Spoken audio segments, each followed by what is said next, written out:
Baka sakali magbago ang isip mo, Tay. Sabay kindat niya. Oo na, sige na, alis na ako, nagmamadali ako, baka malintikan na naman ako ni Sir. Kayo na rin ang bahala ni Zeus dito ha. Ito ang pera pangbili nyo ng gastusin. Bukas na hapon pa yata ako makakauwi. Oo na, sige na ate. Huwag ka nang mag-alala sa amin. Enjoy ate. Thank you. Pagdating ko sa pier, nakita ko kaagad ang haliparot, kung paano pumupulupot kay Sir. Kay aga-aga maglandian ang dalawa. Isang hakbang ko pababa ng tricycle, agad akong nakita ni Lucas at lumapit kaagad sakin. Hey, akala ko di ka nasasama. Anyway, you're so beautiful with that dress. Sabay kindat sakin na ikinahiya ko. Thank you, Lucas. Sabay ngiti ko na halata siguro sa mukha ko ang pagkakilig. Si Sir Gio kaya, mapapansin niya ba ako kagaya ni Lucas? Sa bagay nandyan naman yung babae niya, wala akong laban. Bitbit ni Lucas ang dala kong bag. Habang papalapit kami sa yate, ramdam ko ang pagtitig ni Sir Gio, mula ulo hanggang paa. Dahil sa pagkailang ko malapit na akong matalisod. Aray, buti na lang naalalayan kaagad ako ni Lucas. Oh jeez, are you alright Ana? Be careful. Here, hold my hand. Lahad niya sa kanyang kamay, kaya hinawakan ko na lamang ito. Pagkasakay namin sa yate nagsalita si Sir Gio, na ikinapawi ako. Hindi mo naman kailangan hawakan ang kamay niya. Di naman siya lumpo. Anong problema ng lalaki na ta? Siya nga may kasalanan, dahil sa titig niya kaya ako natalisod. Relax dude. Inaalalayan ko lang si Ana.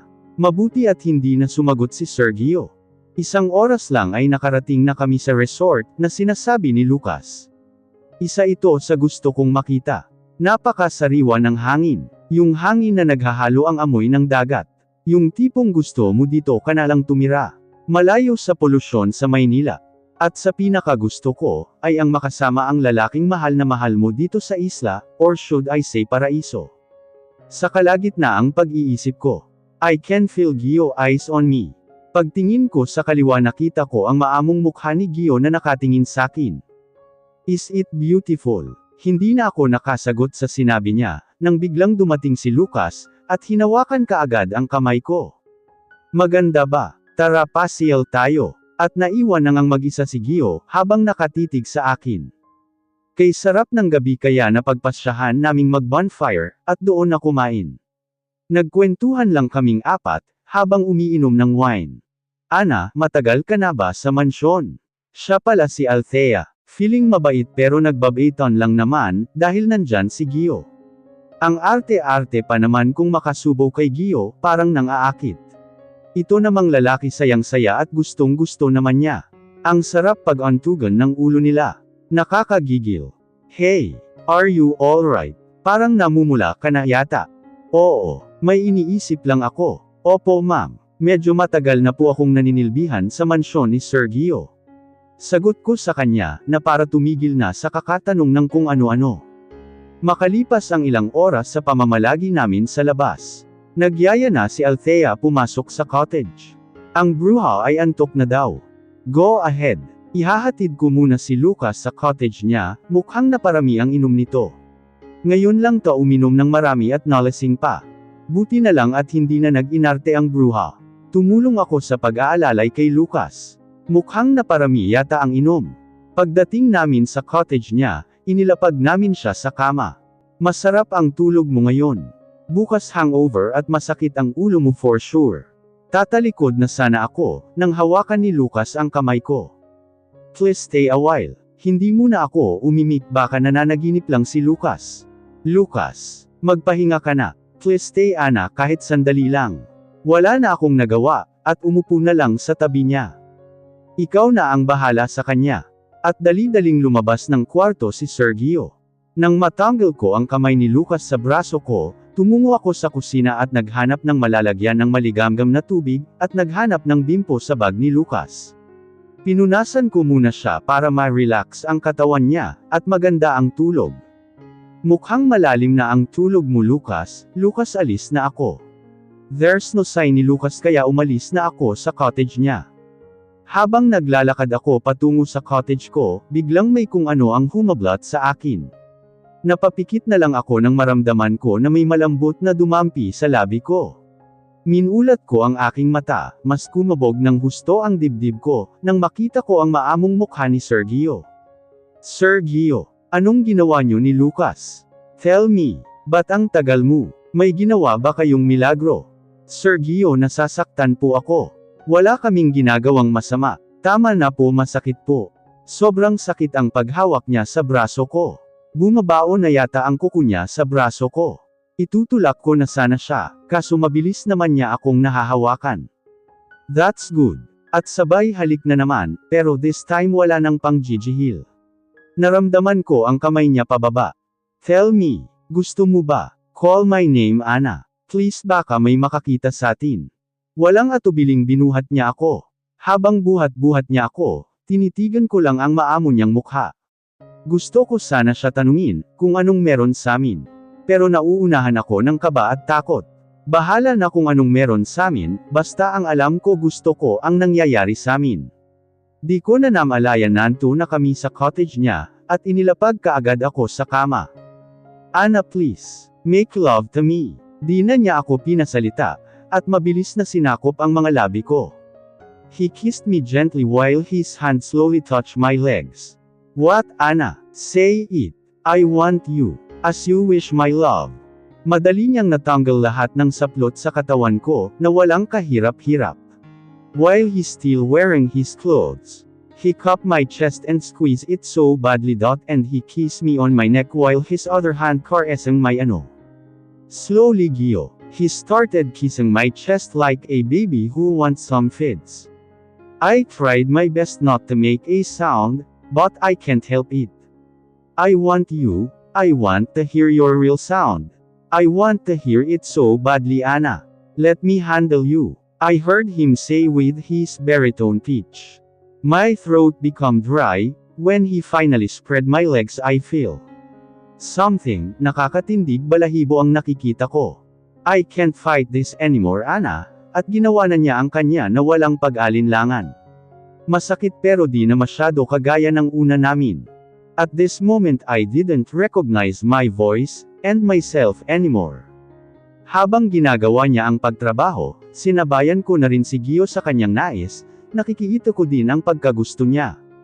Ilang minuto lang I felt something, na nagpapatunay lang na tapos na si Gio. Nang matapos na si Gio, humiga siya sa tapat ko, at niyakap ako ng mahigpit. Ramdam ko ang bagay sa likuran ko. Sa nangyari sa amin ulit, naisip ko na naman kung ano ba ang mayroon sa amin. Kailan ko pa ba tatanungin siya? Kaso nauunahan talaga ako ng takot, na baka ginagamit niya lang ako pampalipas oras. Ang sakit ng ulo ko. Teka, ano bang ingay na yan kay aga-aga, Gio, pakibukas naman. Yan lang ang sinagot niya sakin, kaya napatayo kaagad ako, dahil tuluyan ang nagising ang diwa ko. Sir Gio, si Ma'am Althea po nasa labas. Halos walang damit siyang nakahiga sa kama. Then I'll remember the night. Paano ba ito? Magtago kaya ako sa ilalim ng kama? Hindi, mali baka maghinala si Ma'am Althea, bakit halos walang saplot si Sir? Isa pa amoy pambabae ang kwarto niya. Sir Gio, gising na po. Umaga na po, nandyan po sa labas si Ma'am Althea. Mukhang kanina pa po siya kumakatok, ang makong na ito hamlang ang sinasagot. Isang kurot ang ginawa ko kay Sir Gio, na nagpadilat ng mata niya. Ano ba kasi? Nandyan po si Ma'am Althea sa labas. So, ano daw? So lang ang sagot. Di ba siya nababahala, na baka madatnan kami ng ganito? Magtatago po ako sa CR, sir. Lalabas na lang po ako pag nakaalis na po kayo. Baka po kasi tayo makita ni Ma'am Althea. Ano naman kung makita niya tayo? As I remember, hindi kami. Siya lang ang dikit ng dikit sakin. Naguguluhan ako sa sinabi ni Sir, kaya binaliwala ko na lang ang importante sakin hindi kami makita sa ganitong sitwasyon. Kaya ang ginawa ko, kinuha ko ang towel sa kama, at binigay kay Sir Gio, para ibalabal niya sa kanyang ibaba, na kanina pang nakabal under sakin, at tinulak siya sa tapat ng pintuan. Buti na lang wala na siyang nagawa, at sinunod na lang ang inuutos ko. Dali na, sir. Please. Pagmamakaawa ko sa kanya. Fine. Just relax, okay. Pumasok ka na sa CR. Ako na ang bahala dito. Thank you. At pumasok na nga ako sa CR na kabado ang loob, baka kasi pumasok si Althea sa CR. Halos marinig ko ang pag-alboruto ni Atlia, na kanina pa daw siya sa labas. Gutom na daw siya kaso wala siyang kasama. Wala na akong marinig ni kahit ano, kaya naisipan kong silipin muna. Buti naman at umalis na sila. Pagkalabas ko ng cottage, dumiretso kaagad ako sa cottage ko, para maglinis ng katawan. Halos dumikit kasi sa katawan ko ang amoy ni Sir. Success. Teka, anong oras na ba? 10:00 ng umaga na pala. Pumunta kaya si Lucas dito? Gising na ba siya? Pero imposibleng gumising yon ng maaga, nakainom yon ng marami kagabi. Malamang may hangover yon for sure. Naligo muna ako para mawala ang init sa katawan. Habang hinahaplos ko ang aking katawan, naaalala ko bawat hawak ni Sir sa katawan ko, lalo na sa parteng ano. Bakit ba nangyari sa akin ang ganito? May pag-asa ba kaming dalawa? Pero malabo talaga. Tanda ko pa kasi ang sinabi ni Sir. Madaling ikama. It's just a lust, not love. So don't assume. Namalayan ko na lang na may tumulo na palang luha sa mata ko. Ganito kasakit. Kahit na ayaw mong umiyak, kusa talaga itong babagsak. Naghahanap ako ngayon ng masusuot. Nakita ko naman ang binigay ni Alia. Okay naman. Babagay kaya ito sakin? Sige na nga. Ito na lang ang susuotin ko. Last day naman namin dito sa isla. Bahala na kung babagay ba o hindi. Sabi nga ni Alia. Ilabas ang nararapat. Patapos na ako mag-ayos ng may kumatok. Pinakiramdaman ko lang muna ito kung sino. Nagising ka na ba? Si Lucas lang pala. Kaya tinungo ko ang pintuan, at pinagbuksan siya. Hi, good morning Lucas. Yumuko agad ako dahil nakita ko ang pagtitig niya sakin, na parang huhuberin ako. Hi, good morning Ana. You're so beautiful. Ano ba ta? Parang ayaw ko na isuot. Magpalit na kaya ako? Pangit ba? Tanong ko sa kanya, para mawala ang hiya ko.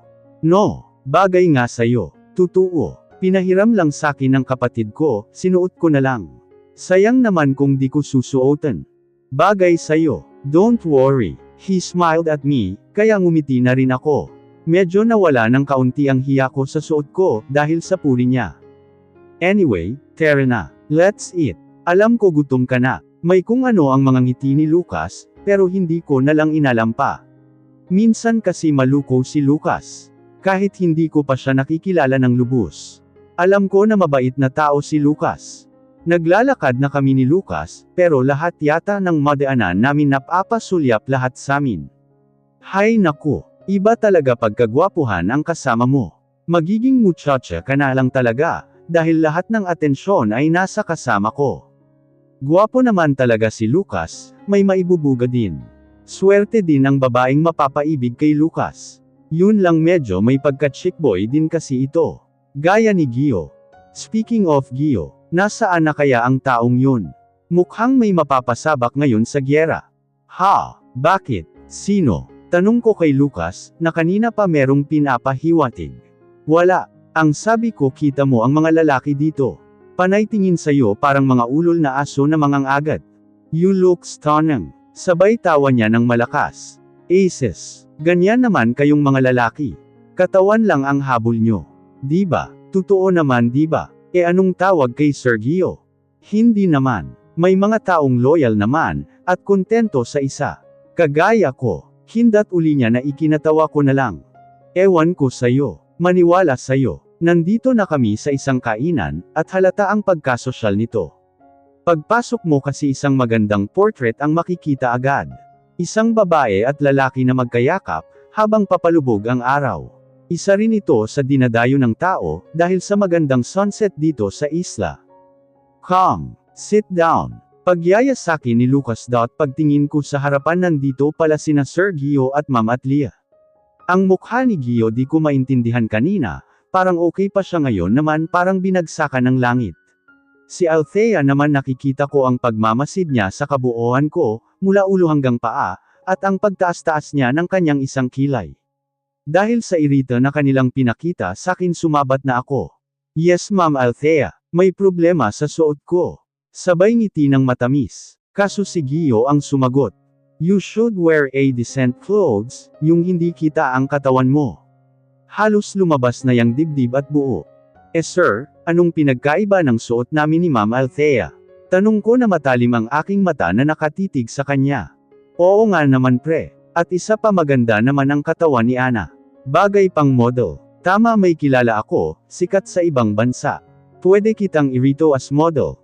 Tamang-tama lang naghahanap yun ng modelo. I'm sure your looks, papasa ka sa kanya. Nahiya naman ako sa sinabi ni Lucas, di naman ako kagandahan, at isa pa di naman maganda ang katawan ko. Pero kung hindi maganda ba't pumutol si Sir? Napangiti na lang ako sa iniisip ko. Huwag na Sir, di ko naman pinapangarap maging modelo. Gusto ko lang maging isang simpleng tao mamuhay ng payapa. Sabay ngiti ko sa kanila. Buti naman at di na sila sumagot. Totoo naman, pag malapit ka sa showbiz mas magulo. Madaming tao ang nangingialam sa buhay mo, kaya ayaw ko talaga kahit pa madami ang nagsasabi na maganda daw ako, di ko pinapansin ang sinasabi nila. Matapos ang aming agahan, napagpasyahan naming sumakay ng yate at mamasyal. Mamamasyal daw kami sa kabilang isla. Isa ding pagmamay-ari din ni Gio.